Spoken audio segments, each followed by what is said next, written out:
ರೇಣುಕಾಸ್ವಾಮಿ ಕೊಲೆ ಕೇಸ್ನಲ್ಲಿ ಪರಪ್ಪನ ಅಗ್ರಹಾರ ಜೈಲಿಗೆ ಮತ್ತೆ ನಟ ದರ್ಶನ್ ಹೋಗಿದ್ದಾರೆ.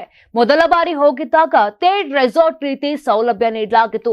ಬಿರಿಯಾನಿ, ಮನೆಯೂಟ, ಟೀ, ಸಿಗರೆಟ್ ಸಿಕ್ಕಿತ್ತು. ನಟೋರಿಯಸ್ ರೌಡಿ ಶೀಟರ್ಗಳ ಜೊತೆ ಜೈಲಿನ ಲಾನ್ನಲ್ಲಿ ಕುಳಿತು ಹರಟೆ ಹೊಡಿತಿದ್ರು. ಕೈಯಲ್ಲಿ ಟೀ, ಸಿಗರೆಟ್ ಹಿಡಿದುಕೊಂಡು ಮಜಾ ಮಾಡ್ತಿದ್ರು.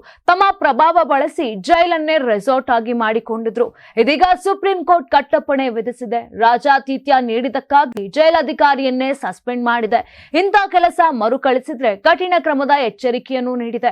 ಸುಪ್ರೀಂ ಆದೇಶದ ಬಳಿಕ ಎಲ್ಲವೂ ಚೇಂಜ್ ಆಗಿದೆ. ಬೇಲ್ ರದ್ದಾದ ಬಳಿಕ ಎರಡನೇ ಬಾರಿಗೆ ಪರಪ್ಪನ ಅಗ್ರಹಾರಕ್ಕೆ ದಚ್ಚು ಎಂಟ್ರಿ ಕೊಟ್ಟಿದ್ದಾರೆ. ಈ ಬಾರಿ 3 ದಿನಕ್ಕೆ ತಂಡ ಹೊಡೆದಿದ್ದಾರೆ. ತೇಟ್ ನರಕದಂತೆ ಅನುಭವ ಆಗ್ತಿದೆ. ಯಾವುದೇ ಸ್ಪೆಷಲ್ ಸವಲತ್ತುಗಳು ಇಲ್ಲ. ಸಾಮಾನ್ಯ ಕೈದಿಗಳಿಗೆ ನೀಡುವ ಸೌಲಭ್ಯಗಳು ಮಾತ್ರ ಸಿಕ್ಕಿವೆ. ಮನೆ ಊಟಕ್ಕೆ ದರ್ಶನ್ ಡಿಮ್ಯಾಂಡ್ ಮಾಡಿದ್ದು ಜೈಲಧಿಕಾರಿಗಳು ನಿರಾಕರಿಸಿದ್ದಾರೆ. ಜೈಲಿನ ಮೆನುವಿನ ಪ್ರಕಾರ ಚಪಾತಿ, ಮುದ್ದೆ, ಸಾಂಬಾರ್ ನೀಡಲಾಗ್ತಿದೆ. ಇನ್ನು ದರ್ಶನ್ನ ಪ್ರತಿಯೊಂದು ಚಲನವಲನಗಳ ಮೇಲೂ ಅದ್ದಿನ ಕಣ್ಣಿಡಲಾಗಿದೆ. ಕಾರಾಗೃಹ ಡಿಐಜಿ ದಯಾನಂದ್ ಕೂಡ ಕಟ್ಟಪ್ಪಣೆ ಮಾಡಿದ್ದಾರೆ. ಹೀಗಾಗಿ ಜೈಲಧಿಕಾರಿ ಸಿಬ್ಬಂದಿ ಫುಲ್ ಸ್ಟ್ರಿಕ್ಟ್ ಆಗಿದ್ದಾರೆ. ದರ್ಶನ್ನ ಸೆಲೆಬ್ರಿಟಿ ಇಮೇಜ್ಗೂ ಜಗ್ಗುತ್ತಿಲ್ಲ. ಈ ಹಿಂದೆ ನೀಡಿದ ಮೆತ್ತನೆ ಹಾಸಿಗೆ, ದಿಂಬು, ಬೆಡ್ಶೀಟ್ ಅನ್ನ ದರ್ಶನ್ಗೆ ಕೊಟ್ಟಿಲ್ಲ. ಬದಲಿಗೆ ಇತರೆ ಕೈದಿಗಳಿಗೆ ಕೊಡುವ ಹಾಸಿಗೆ, ದಿಂಬನ್ನೇ ಕೊಟ್ಟಿದ್ದಾರೆ.